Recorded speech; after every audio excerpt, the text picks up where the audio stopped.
Tengo 77 años y hace exactamente 70 años, cuando yo era apenas una niña de 7, mi corazón dejó de latir en una pequeña clínica de pueblo en los ranchos afuera de Guadalajara, en Jalisco.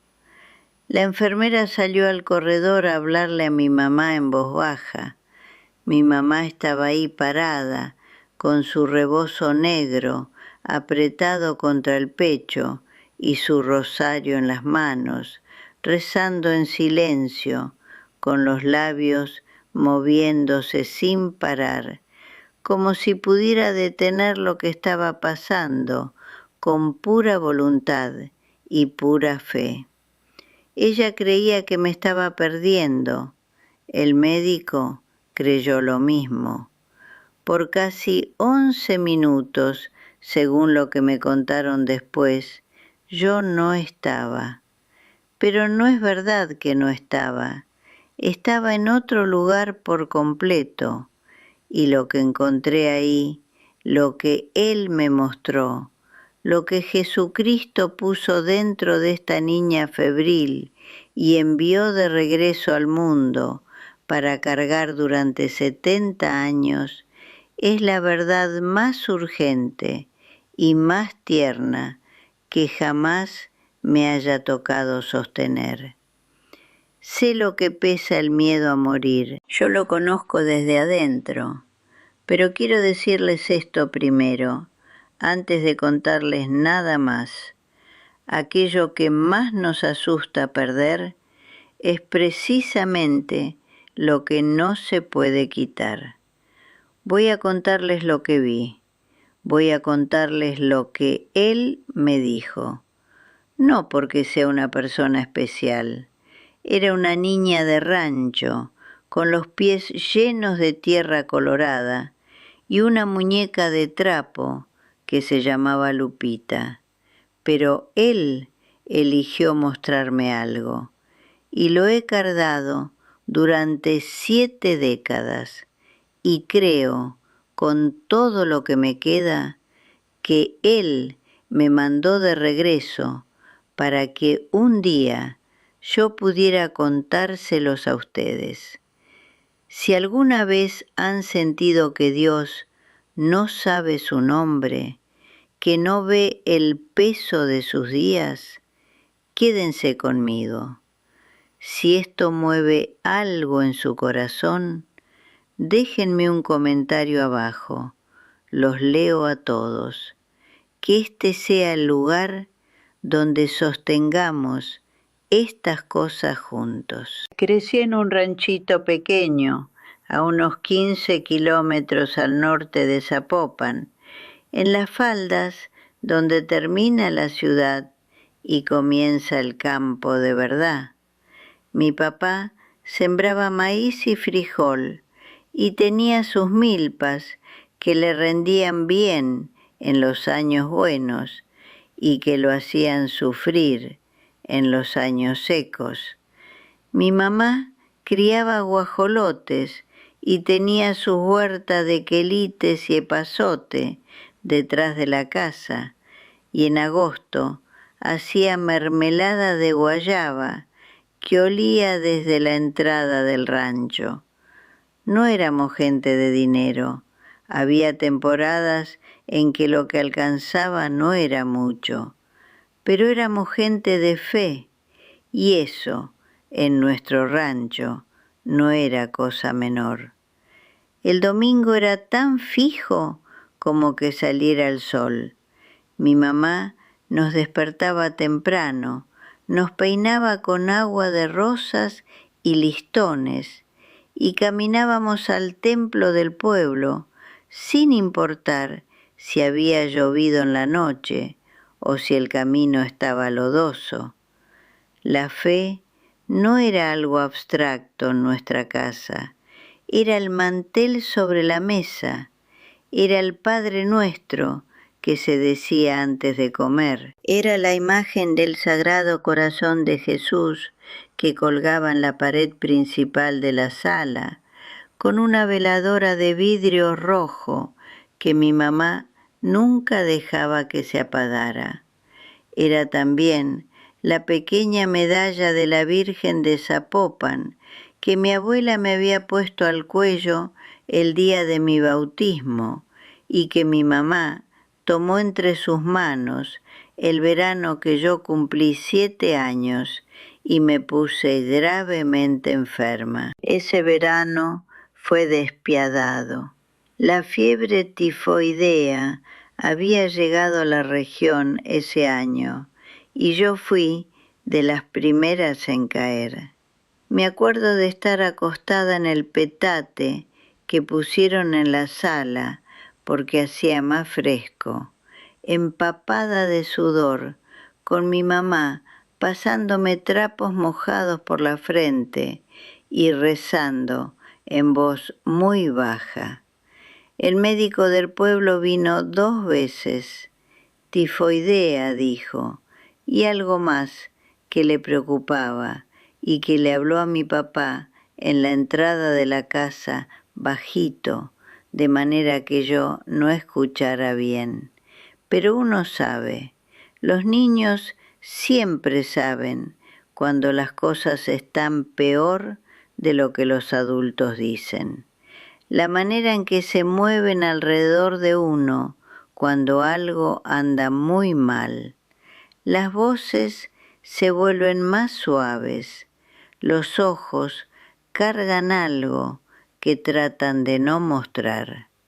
Mi papá, que no era hombre que llorara, se asomó a verme esa tarde y se tuvo que dar vuelta rápido hacia la puerta. Al tercer día de que yo me había puesto peor, llegó mi abuela Consuelo desde el pueblo donde vivía con mi tío Beto.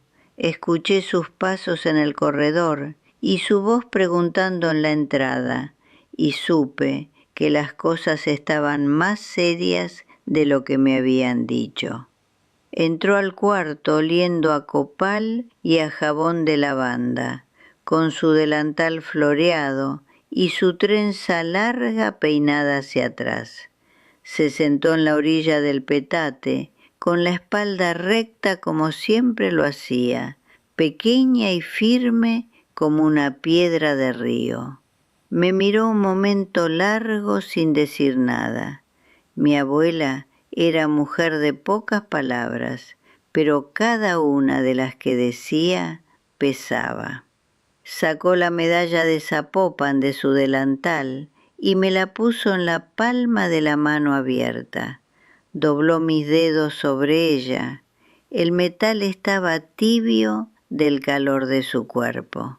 Me dijo con voz quieta y directa, sin adorno ni ceremonia: agárrate de esto, pase lo que pase, no la sueltes. Me agarré. No sé cuántas horas pasaron después de eso.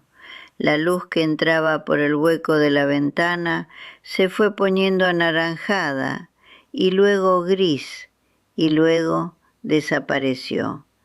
El ruido del rancho fue cambiando, los guajolotes, los perros, las voces del vecindario, todo fue apagándose. Mi respiración se había convertido en algo que tenía que pensar para que pasara, un esfuerzo que me asustaba más que cualquier otra cosa. Y entonces la fiebre subió de una manera distinta a todas las veces anteriores, no como una ola, sino como una mano que aprieta desde adentro, y el cuarto empezó a hacer algo extraño en los bordes, a brillar y a apagarse al mismo tiempo, de un modo que no tenía nada que ver con la veladora. Escuché mi propio corazón, muy despacio, los espacios entre los latidos haciéndose más largos de lo que debían ser, y luego más largos todavía. Y entonces paré. No poco a poco, paré de golpe, como se apaga una vela cuando le pones los dedos encima. Un momento era la niña en el petate, en el calor del verano jalisciense, en el cuerpo que había estado peleando durante semanas. Al siguiente momento ya no era. La transición no fue aterradora. Eso es lo primero que quiero que sepan de lo que vino después.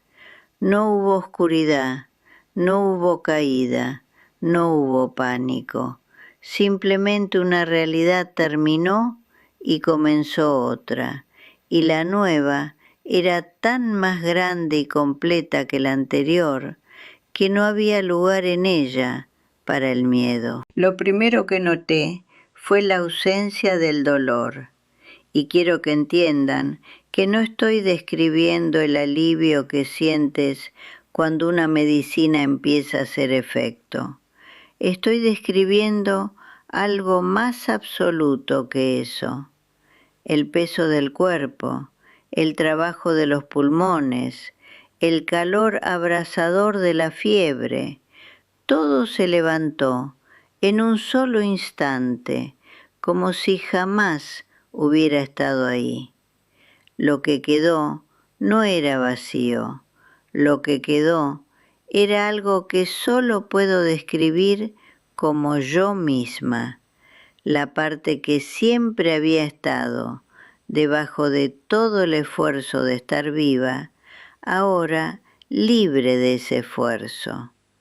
Me sentí más despierta de lo que jamás había estado en 7 años de estar despierta, más presente, más completa, mientras al mismo tiempo estaba a kilómetros de distancia del ranchito afuera de Guadalajara. Me estaba moviendo, no caminando, no volando como uno se imagina que es volar, moviéndome de la manera en que se mueve una intención, de la manera en que un pensamiento llega antes de que las palabras para él se formen. Alrededor de mí no había oscuridad exactamente, sino el silencio más profundo que he conocido jamás. Un silencio que no estaba vacío, sino lleno de algo para lo que yo todavía no tenía categoría, algo paciente e inmenso y completamente sin amenaza. Y no tenía miedo. Necesito que entiendan esto. No había ni una partícula de miedo en ninguna parte de aquello. Había algo parecido al alivio, el alivio de una viajera que llega a casa después de un camino muy largo y puede por fin oler la cocina conocida y soltar la carga que venía cargando. Y entonces la luz. He pasado 70 años buscando palabras para esa luz. Todo lo que he dicho de ella ha sido verdad y nada de lo que he dicho ha sido suficiente. No era una luz que viniera de algún otro lugar para iluminar el sitio donde yo estaba. Era una luz que era ella misma el lugar. No era la luz del sol, que es hermosa pero fría en comparación. Era tibia de la manera en que tibia debería significar algo. Tibia de la manera en que tibia significa bienvenida y reconocimiento y llegada. Tenía textura, tenía lo que solo puedo llamar intención, la cualidad de algo que se mueve hacia ti a propósito y no por accidente. Y tenía amor en ella, no amor como decoración, ni como atmósfera, ni como algo añadido a la sustancia del lugar. Amor como la sustancia misma del lugar. amor como el material del que todo lo demás estaba hecho. Sin él, nada del resto existiría, y en el centro de ella estaba él. No voy a intentar describirlo de la manera en que la gente siempre espera cuando cuento esto. No les voy a decir el color de su ropa, ni la forma de su cara, ni los detalles de su apariencia, porque esas cosas no son lo que me golpeó. Lo que me golpeó, de inmediato y definitivamente, y sin ninguna posibilidad de duda, fue el reconocimiento. Antes de que se dijera una sola palabra, antes de cualquier gesto, antes de cualquier cosa que yo pudiera más tarde ordenar en una oración, yo supe, de la manera en que uno sabe su propio nombre, de la manera en que uno reconoce las manos de su mamá en la oscuridad, aquel sobre quien aprendí en la doctrina de la parroquia, aquel cuyo nombre había aprendido a doblar en mis oraciones antes de dormir. Él estaba ahí y era más real que cualquier cosa que yo hubiera llamado real antes en mis 7 años de vida. Me miró con ojos que nunca he podido nombrar en términos de un color solo, porque contenían todo lo que yo jamás llamé hermoso, y ningún color podía reclamarlos para sí, y estaban completamente y totalmente y sin prisa puestos en mí, no con juicio, con reconocimiento, como si hubiera estado esperando, no con impaciencia, sino con la certeza tranquila de quien siempre supo que este momento llegaría, exactamente este momento, exactamente a mí, a una niña de rancho que llevaba una medalla de la Virgen de Zapopan en la palma de la mano, y entonces me mostró a la humanidad. No tengo lenguaje adecuado para lo que fue esto, y quiero ser honesta con ustedes, en vez de cubrirlo con palabras seguras y confiadas. No fue una visión en el sentido en que usualmente decimos visión. No fue una imagen que se proyecta en una pared o una película que corre en un proyector. Fue un saber directo, vertido en mí, sin ninguna de las capas habituales de interpretación o traducción. Se me permitió ver, entender, sentir en el centro mismo del pecho toda la humanidad al mismo tiempo, cada alma que hubiera respirado sobre esta tierra, cada alma que estaba respirando en ese momento, cada alma que todavía no había nacido. Vi el alcance de todo esto y era incomprensiblemente grande y al mismo tiempo íntimo, de la manera en que una madre puede amar tanto al conjunto de todos sus descendientes como al hijo específico que tiene en los brazos, sin ninguna contradicción entre los dos amores. Vi lo que mueve la vida humana, vi detrás de cada acción, detrás de la crueldad y el aferramiento, y las guerras y las traiciones, y detrás de la bondad y el sacrificio, y las canciones de cuna cantadas a las 2 de la mañana, y las oraciones rezadas en los cuartos vacíos. Detrás de todo eso, el mismo hambre, la misma hambre antigua y única y doliente, el hambre de ser amada, el hambre de ser conocida, verdadera y específicamente conocida, no como un tipo o un rol o una función, sino como el yo particular que te mira desde el espejo, el hambre de algo que ningún placer y ninguna posesión y ningún logro había logrado satisfacer del todo, que siempre dejaba algo incompleto, que siempre señalaba hacia algo más adelante que las cosas mismas no podían entregar. Lloró sobre ellos, sobre nosotros, y su llanto no era solo el llanto de la tristeza, era el llanto de un amor tan grande que no cabe dentro de ninguna expresión ordinaria, de la manera en que los ríos crecen en la temporada de lluvias, no por debilidad, sino por la abundancia abrumadora de lo que ha sido reunido.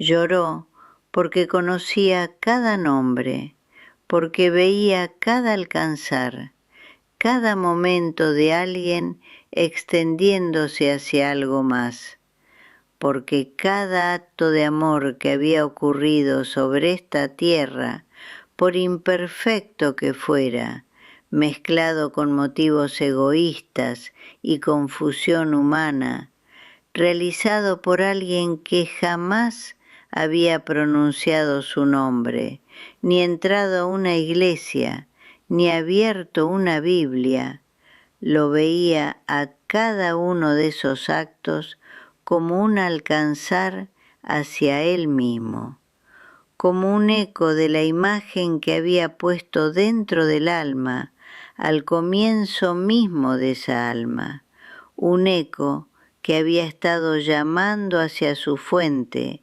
a través de todo el ruido y la confusión de la vida humana. Y me dijo, de esa manera que no es hablar por los oídos, sino hablar directamente al centro del entendimiento. Me están buscando, todos y cada uno de ellos. No todos saben mi nombre, no todos tienen palabras para lo que están buscando, pero en cada amor que han dado alguna vez, en cada duelo que han cargado con dignidad, en cada momento de belleza que los detuvo y los hizo sentir por un segundo que había algo más en la existencia que la superficie de las cosas, me estaban buscando a mí, y yo nunca, ni por un segundo de ninguna vida, en ningún rincón de esta tierra, he apartado los ojos de ninguno de ellos. Me quedé en esa luz lo que pareció ser un momento y una eternidad al mismo tiempo. No tenía conciencia del tiempo, ninguna ansiedad por su paso, ningún sentido de algo incompleto. Y entonces, no con dolor, pero sí con claridad absoluta, me di cuenta de que me estaban pidiendo que regresara. Digo pidiendo, pero esa tampoco es exactamente la palabra, porque pedir implica incertidumbre sobre la respuesta. Era menos una pregunta que una certeza suave. Lo que se te ha dado aquí no es solo para ti. Hay alguien que necesita escucharlo. Y después, algún día, alguien a quien ellos se lo contarán. Me mandaban de regreso como mensajera, como portadora de algo que estaba destinado a seguir pasando de mano en mano. Regresar al cuerpo Fue lo más difícil que he hecho en mi vida. Lo digo sin exageración. Lo digo porque es verdad y porque creo que deben saberlo. Después de ser lo que fui en esa luz, después de moverme sin el límite de un cuerpo, a través de ese amor enorme, regresar al peso y al calor y a la pequeñez de una niña enferma en un petate, en un ranchito de Jalisco. Fue como que te pidan que te metas de vuelta en una caja, después de que por fin, por primera vez, estuviste de pie en un campo abierto bajo un cielo ancho. Regresé primero a la sensación de la medalla en mi palma, el relieve fino del perfil de la Virgen, y luego regresé al sonido de la voz de mi mamá, diciendo mi nombre una y otra vez, con una urgencia y una textura que entendí había durado mucho tiempo. Tenía 7 años. No pude explicar nada de esto por muchos años, quizás décadas. Era una niña de rancho en Jalisco. No tenía lenguaje para lo que me había pasado, y los adultos en mi vida, buenos como eran, no tenían marco para recibirlo. Lo cargué callada, de la manera en que uno carga algo precioso y frágil, con miedo de dejarlo caer, con miedo de que le dijeran a uno que no era real. Pero era real. Crecí, fui a la escuela del pueblo. A los 23 años me casé con Rodrigo, un hombre de Tonalá, de manos callosas y risa fácil, que me enamoró en una posada de diciembre, con sus ojos oscuros y su manera directa de decir las cosas. Tuvimos 4 hijos.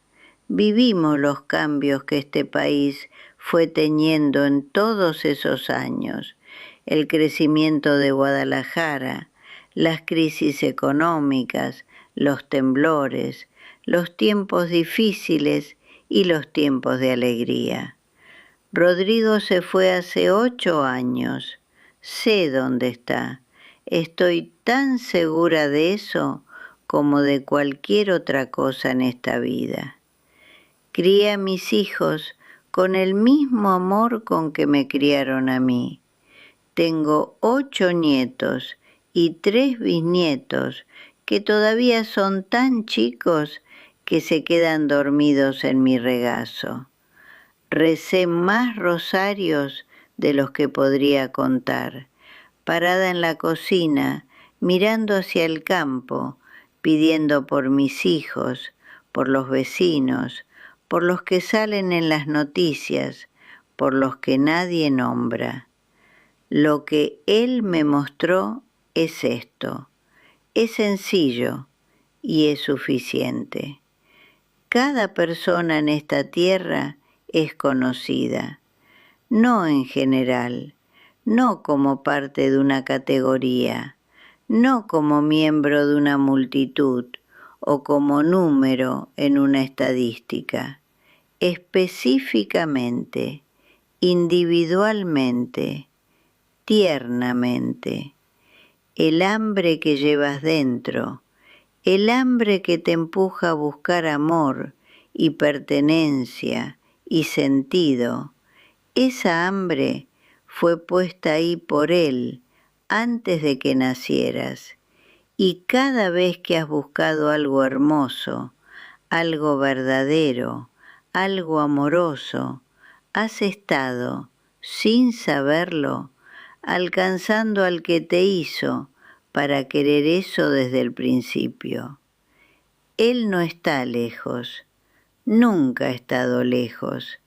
Estaba llorando sobre cada cara que vi en esa visión, llorando no de tristeza, sino de la abundancia de un amor que nunca ha vacilado y que nunca va a terminar.